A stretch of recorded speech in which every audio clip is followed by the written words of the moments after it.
Here we'll do more practice with decimals and percents. The question says to convert 6 over 15 to a standard decimal, followed by a conversion to a percent. We'll begin by rewriting 6 over 15 as a division. We'll say 6 divided by 15, and then we'll go to the calculator to change this to a standard decimal.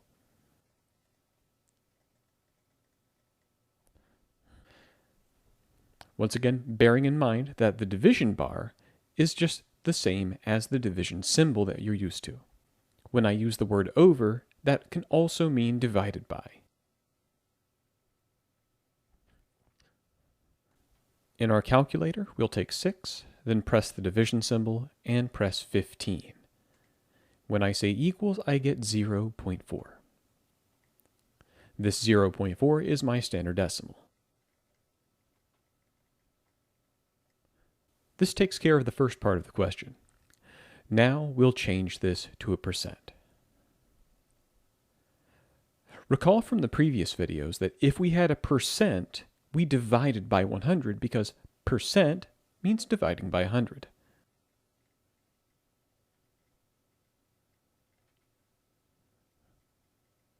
However, this time we're not starting with a percent, we're starting with a standard decimal, and we're trying to go to percent. If you're going from a decimal to a percent, we're going to do the opposite of division.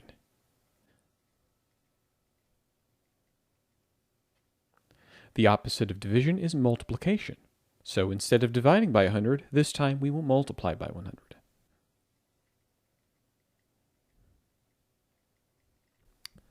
Therefore, to get our percentage, we will say 0.4 and now multiply by 100.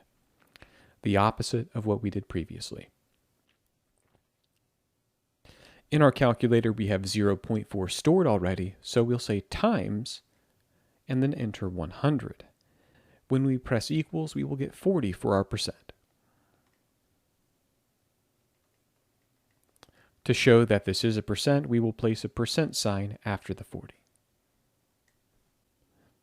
So it's important to realize that to approach these problems, we have to ask ourselves, are we a standard decimal or are we a percent before we choose what to do next? If we start with a percent, we must divide. If we start with a decimal, we must multiply.